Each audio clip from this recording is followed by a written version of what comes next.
সামনে নির্বাচন, এই সামনে 12 তারিখে। তো এবার নির্বাচন নিয়ে নানান মানুষের নানান রকম মিশ্র প্রতিক্রিয়া দেখা দিয়েছে, এবং যেটা পথে ঘাটে চলতে গেলে প্রায়ই আমি প্রশ্নের সম্মুখীন হচ্ছি, বা আমার মতো অনেকেই প্রশ্নের সম্মুখীন হচ্ছেন। যেটা আজকে আমার একটি দারুণ বিষয়, একটি কথা শোনার পর থেকে মনে মনে হাসিও পাচ্ছে, আবার কি বলবো, মানে আমি তাকে আসলে কি বোঝাবো, কি বলবো, কিছুই বুঝতে পারছিলাম না। তো ব্যাপারটা এরকম হয়েছে যে সকালে চা খাচ্ছি, ঠিক সেই মুহূর্তে আমারই পরিচিত একজন আর কি, নামটা নাই বা বলি, মানে হয় না যে একটু সাদাসিধা গোবেচারা টাইপের পাবলিক, তো আমাকে এসে বললো যে বাবা তোমার সাথে আমার বেশ কিছু কথা আছে। তো এইবার তো নির্বাচন 12 তারিখে।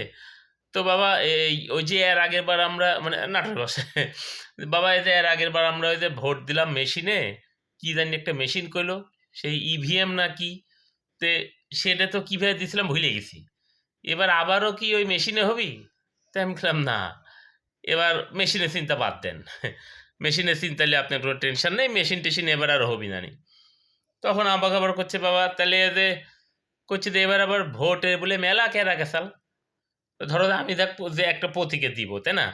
দেওয়ার পর আবার করছে যে আবার আরেকটা বলে কি কাগজ দিবি, তার মধ্যে বলে হ্যাঁও লেখা আছে নাও লেখা আছে। এখন হ্যাঁ দিলে কি হবি আর না দিলে কি হবি, আমি তো কিছুই বুঝিচ্ছি না। তাই আমি বললাম না সেটাও একটা কথা আসলে। তাহলে আমাকে আবার জিজ্ঞেস করছে কে বাবা, আমার তুমি কত বাবা, আমি কি হ্যাঁ হ্যাঁ ওই হ্যাঁ সিল মারবো না না সিল মারবো? তা আমি করলাম যে মহা মুসিবতে ফেলালেন, আমি তো আসলে কারোর কাছে ভোট চাইতে পারি না, বা ভোট চাওয়ার অধিকারও আমার নাই। তো করছে কে বাবা মোবাইলে মেসেজ আসিচ্ছে, মোবাইলে বিভিন্ন রকম ফোন আসিচ্ছে, তো এই জন্য বাবা তোমার কাছে একটু আসলাম, তো তুমি আমাকে একটু খুলে কথা বাবা আমি কি করবো, আমি তো হ্যাঁ কি আর না কি তা তো বুঝি না বাবা।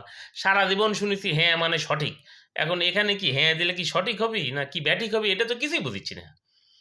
তাই আমি বললাম যে আপনার কি মনে হচ্ছে, আপনি যা মনে করেন একটা কিছু, কারণ এ তো হ্যাঁ না এর বিষয়টা মেলা ডিটেলস বুঝাইতে গেলে ধরেন যে হয় না যে একটা কম্পিউটারে বা একটা মোবাইলে হয়তো আমরা ব্যবহার করি, বাট তার তো সব ফাংশন আমাদের জানা নাই।